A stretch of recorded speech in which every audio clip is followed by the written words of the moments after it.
Olá, tudo bem com você? É um prazer poder darmos início a mais uma escola bíblica dominical. Estamos estudando o livro de 1 Pedro. Hoje é a nossa quinta aula. Na aula anterior, estávamos estudando o capítulo 2 de 1 Pedro e vimos que Pedro começou a dar o que a gente chamou de tabela de deveres, tabela de procedimento.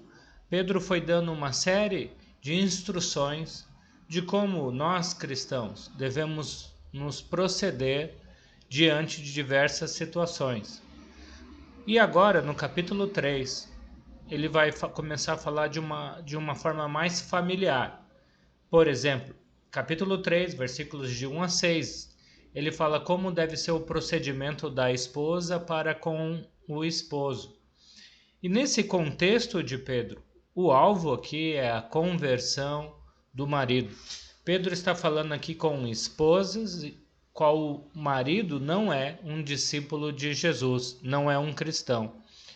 E, portanto, versículos 1 e 2, Pedro fala: do mesmo modo, mulheres, sujeitem-se a seus maridos, a fim de que, se alguns deles não obedecem à palavra, sejam ganhos sem palavra, pelo procedimento de sua mulher, observando a conduta honesta e respeitosa de vocês. Como eu já disse, Pedro agora está falando com as mulheres. E como deve ser o comportamento das esposas? Mais uma vez, ele está falando de submissão. Ele está falando de submissão desde o capítulo 2, versículo 11. Ele falou de submissão às autoridades, submissão dos empregados para com os empregadores, e agora ele está falando de submissão da mulher para com o marido. O alvo desse procedimento é que, nessa submissão, a mulher consegue evangelizar o marido caso ele não seja cristão. Não vai ser com muito falar, Pedro fala, mas é com seu comportamento que o marido vai ver a atitude da mulher e desejar seguir a esse mesmo Deus. Qual é o método dessa evangelização? Não é através, então, do muito falar, mas é pelo bom exemplo da esposa. E qual vai ser o resultado se com isso vier a conversão do marido? Deus será glorificado. Versículo 3 a 6, a Bíblia diz: a mulher será valorizada e reconhecida pelo seu interior, ou seja, pelo seu coração, que levará uma atitude correta e não pelo seu exterior, não pelo seu adorno, pelos enfeites, pelas roupas, pela maquiagem, por tudo aquilo que ela está usando. A Bíblia está proibindo o uso aqui de adornos, da mulher fazer essas coisas? Não. O que Pedro está falando é que o que deve realmente chamar a atenção do marido não é o exterior, mas o interior. Ele não está deixando de lado a importância do exterior, ele não está dizendo que a mulher não deva se preocupar com a sua aparência, com seu vestuário, com o seu adorno, mas que de dentro para fora transparece o que realmente a mulher é. Lembrando que o contexto de Pedro está falando com esposas cristãs que têm seus maridos não convertidos. E ele está falando como conquistá-los. E a melhor maneira vai ser pelo procedimento, pelo bom caráter. Pelo muito falar, esses maridos vão ficar mais desanimados do que motivados a seguirem a Cristo. Pedro, na sequência, aí do capítulo 3, ele usa o exemplo de Sara, mulher de Abraão, que lá no Velho Testamento, ela era muito bonita. Ela era realmente tão bonita que Abraão cometeu o erro de apresentá-la como irmã para o faraó no Egito, com medo do faraó desejar a sua esposa Sara e mandar matá-lo para ficar com ela.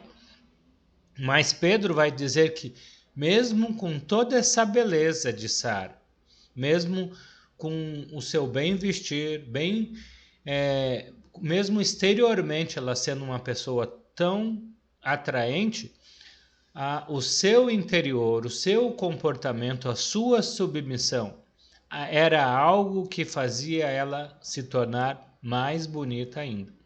E, na verdade, ela era mais atraente pelo fato de ela ser fiel a Deus, pelo fato de ela ter um comportamento de submissão a Deus e, consequentemente, no relacionamento, chamava ainda mais a atenção do que a sua beleza externa. Agora, no versículo 7, o apóstolo Pedro fala: do mesmo modo vocês, maridos. Então agora ele começa a falar com o marido, como deve ser o procedimento do marido para com a esposa. E ele diz: sejam sábios no convívio com suas mulheres. Tratem-na com honra, como parte mais frágil, e co-herdeiras do dom da graça da vida, de forma que não sejam interrompidas as suas orações. Agora ele fala sobre o comportamento do marido. E como deve ser o comportamento do marido? Assim como falamos das mulheres, também tem um alvo, um método, uma ação e um resultado. O alvo é tratar a mulher como parte mais frágil.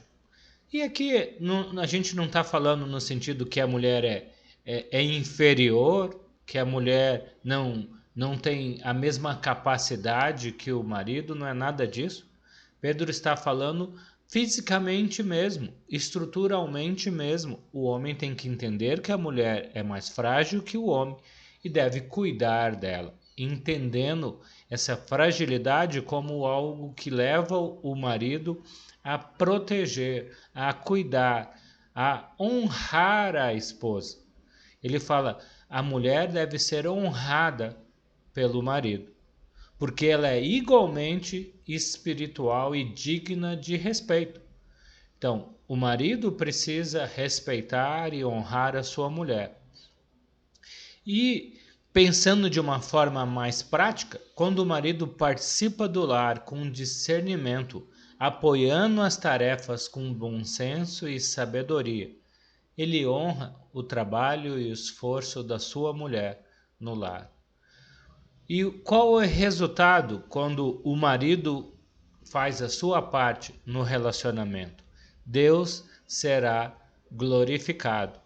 E ele fala para que as suas orações não sejam interrompidas. O que quer dizer ter as orações interrompidas? Nossa oração é interrompida quando não estamos sendo fiéis a Deus, quando não estamos fazendo a nossa parte no nosso relacionamento para com Deus.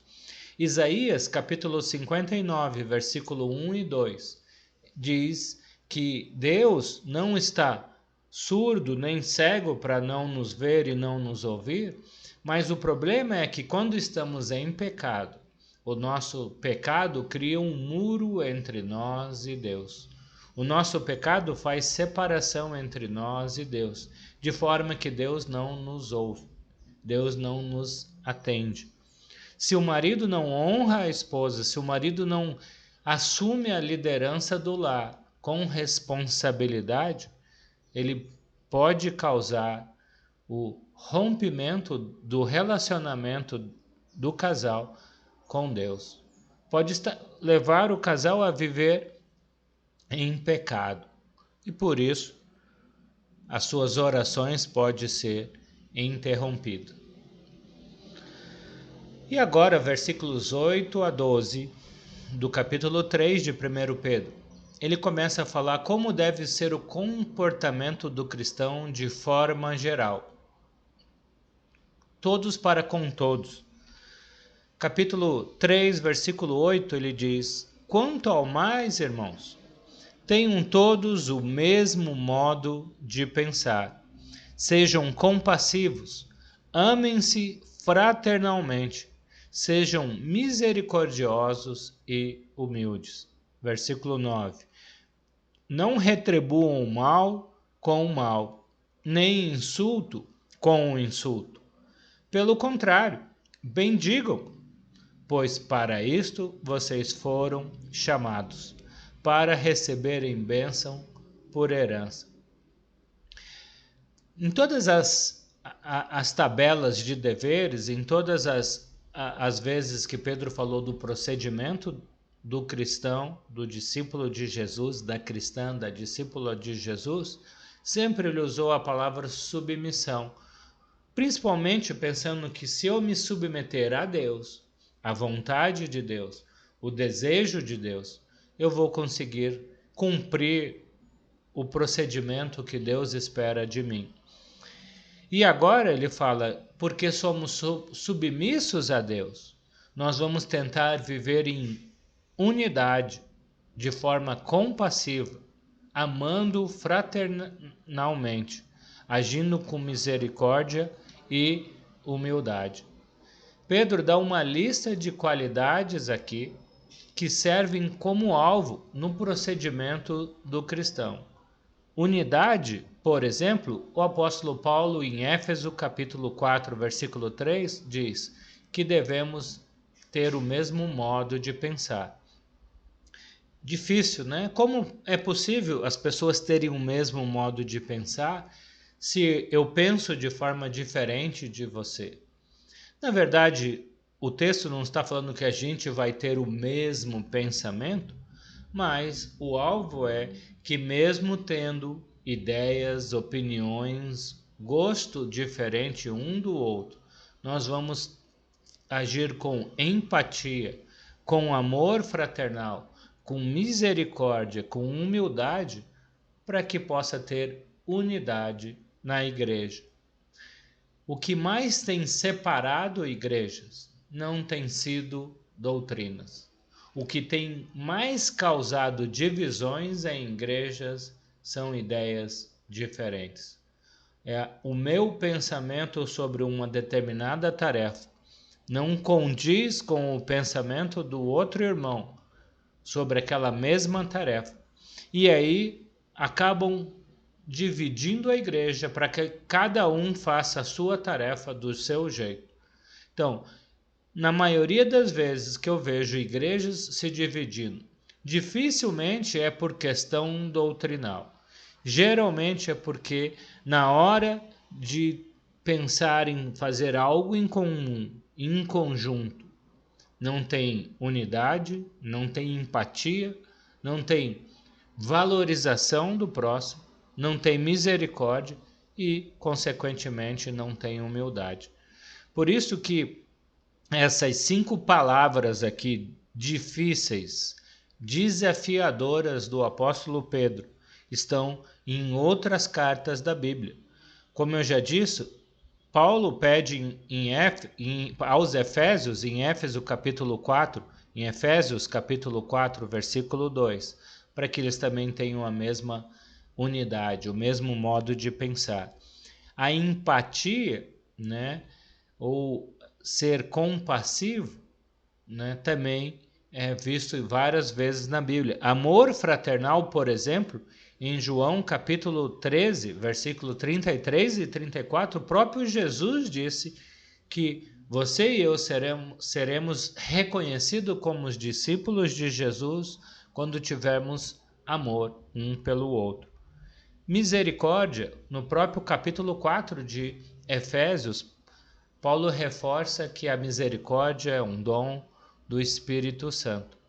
E humildade, só é possível a obra de Deus crescer se as pessoas agirem com humildade. O objetivo dessa lista é mostrar que é possível os irmãos viverem de forma harmoniosa. É possível ter um bom relacionamento. Porém, Paulo, ou nos seus textos, mas especificamente aqui o apóstolo Pedro, está falando que a união da igreja não vai acontecer por acaso. É necessário esforço e dedicação. É necessário esforço e dedicação para valorizar o próximo. É necessário esforço e dedicação para eu agir com unidade, com empatia, com amor fraternal. Só dessa forma eu vou conseguir servir ao meu irmão. Só dessa forma vamos conseguir ter o mesmo modo de pensar. Pense que se isso é difícil hoje, 2000 anos depois de Cristo, na época do Novo Testamento, era mais difícil ainda. Os gregos viam a humildade como sinal de fraqueza. Quem era respeitado no Império Romano não eram os humildes. Quem era respeitado no Império Romano eram aqueles que mandavam e eram servidos. Quem servia e era humilde eram os escravos. Os escravos não tinham a opção de serem servidos. Os escravos estavam ali para servirem. E eles tinham que agir com humildade. Então, quando o apóstolo Pedro exige dos cristãos, num primeiro século, que ajam com humildade, ele está pedindo algo contracultural. Se era difícil para eles, imagine para nós. Se era difícil para eles, também é difícil para nós. Porém, o fundamento de todos esses mandamentos está na pessoa de Jesus. Faremos o bem ao nosso próximo, nosso irmão, a nossa irmã, a nossa esposa, o nosso marido, o nosso patrão, o nosso empregado. Faremos o bem ao nosso próximo por amor a Deus e não pela nossa própria bondade, pelo nosso próprio sentimento, ou muito menos porque a outra pessoa merece. Só vou conseguir agir com unidade, com amor fraternal, com servidão, se for através do Espírito Santo que habita em mim. Você e eu só vamos conseguir cumprir a palavra de Deus em Pedro e em outros textos da Bíblia sobre proceder de forma de servir ao irmão se estivermos focados em Cristo. Por isso o apóstolo Pedro conclui, esse contexto aí de servidão uns aos outros no versículo 10 do capítulo 3, dizendo: pois quem quiser amar a vida e ver dias felizes, guarde a sua língua do mal e os seus lábios da falsidade. Afastem-se do mal e façam o bem. Busque a paz com perseverança. A conclusão é que podemos viver em paz uns com os outros, porém exige esforço, porém exige colocarmos como alvo querer agradar a Deus e não imaginar se o outro merece ou não. Se a minha esposa não merece, eu não vou amá-la e honrá-la. Se ela merecer, sim. Isso nunca vai funcionar. Se o meu irmão merecer, eu vou amá-lo, eu vou servi-lo. Se ele não merecer, não vou amá-lo e não vou servi-lo. Pedro deixa muito claro que é só com os olhos fitados em Deus e deixando que o Espírito Santo trabalhe na sua vida e na minha vida, que vamos agir com empatia e servidão, um para com o outro. Continuando, ainda no capítulo 3, na tabela de deveres, Pedro começa a falar um pouco sobre sofrimento. Até aqui, Pedro falou do comportamento do cristão em relação à sociedade em geral. Como você e eu, discípulo de Jesus, cristão, podemos agir diante das autoridades, dos familiares, marido, esposa, diante do patrão, diante dos empregados ou dentro da própria igreja. Agora, Pedro vai falar que mesmo você e eu fazendo tudo certo, mesmo você e eu estando no centro da vontade de Deus, algumas pessoas ainda se colocarão contra nós. algumas pessoas ainda vão agir de forma injusta contra os discípulos de Jesus. E como proceder?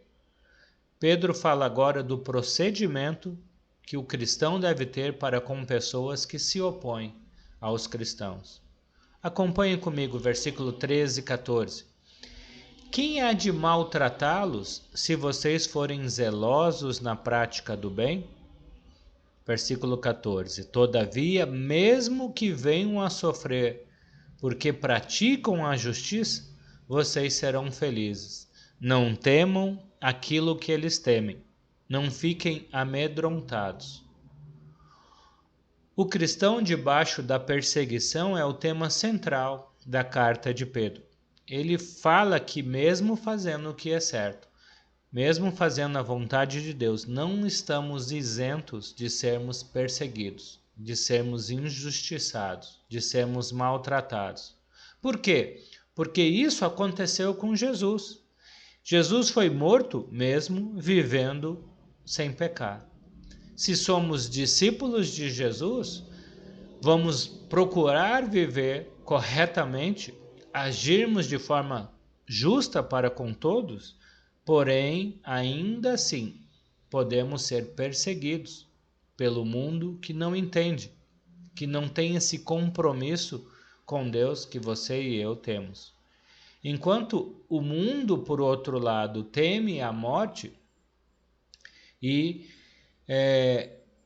teme que somente essa vida existe, não existe uma vida seguinte, o cristão tem a confiança de que essa vida é algo passageiro.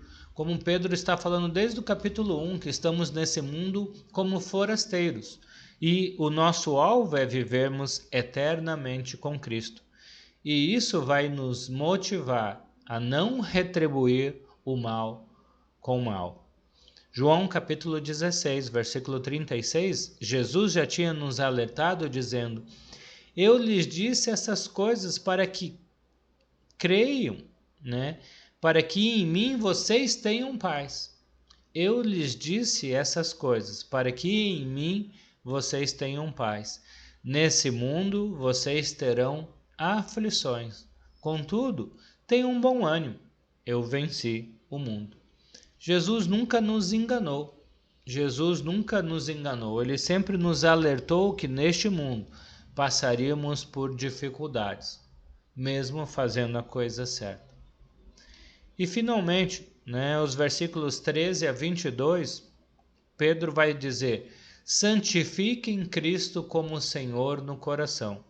Estejam sempre preparados para responder a qualquer que lhes pedir a razão da esperança que há em vocês.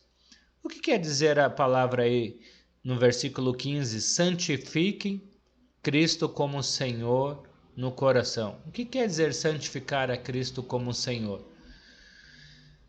Tomar a decisão de se consagrar a Deus, de estar no centro da vontade de Deus todos os dias. A vida cristã é uma vida que deve ser controlada por Jesus, pelo Espírito Santo, que habita em nós, e não pelas nossas próprias emoções, pelos nossos próprios desejos pessoais. Humanamente falando, se alguém nos ofende, temos a tendência de revidar a ofensa.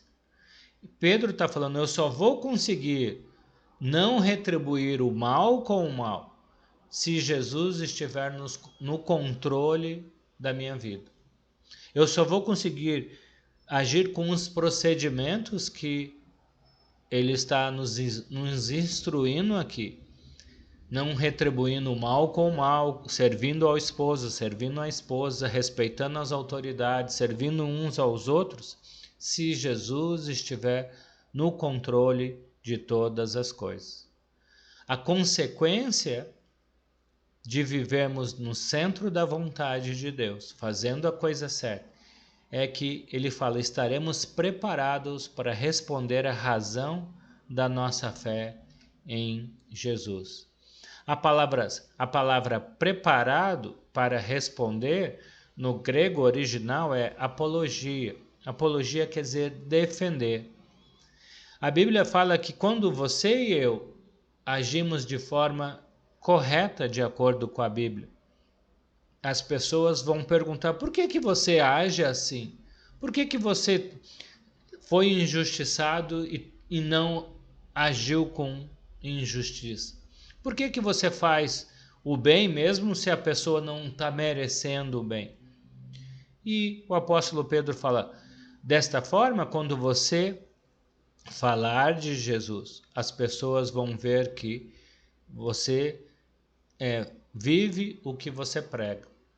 O nosso mundo está tão carente de pessoas que preguem e vivam a mesma coisa.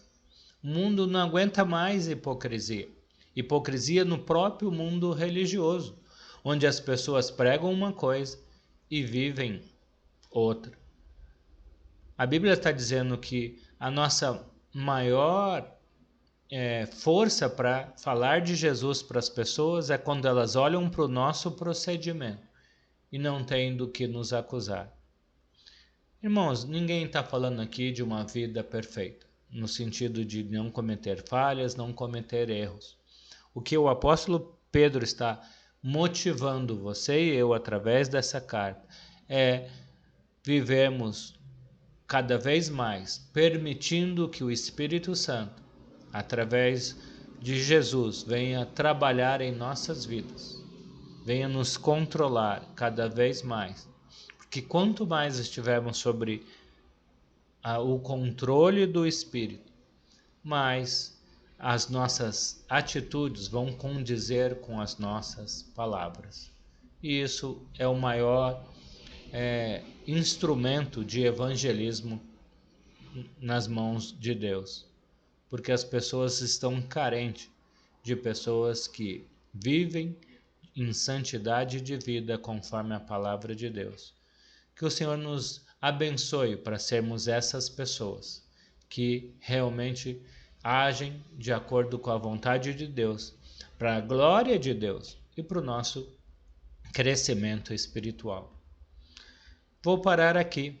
Na próxima aula, na aula 6, a gente termina essa tabela de deveres, de procedimentos que o apóstolo Pedro está instruindo os irmãos do primeiro século e hoje, 2000 anos depois, também está nos edificando da maneira correta para procedermos. Te vejo na próxima aula e que o Senhor nos abençoe. Amém?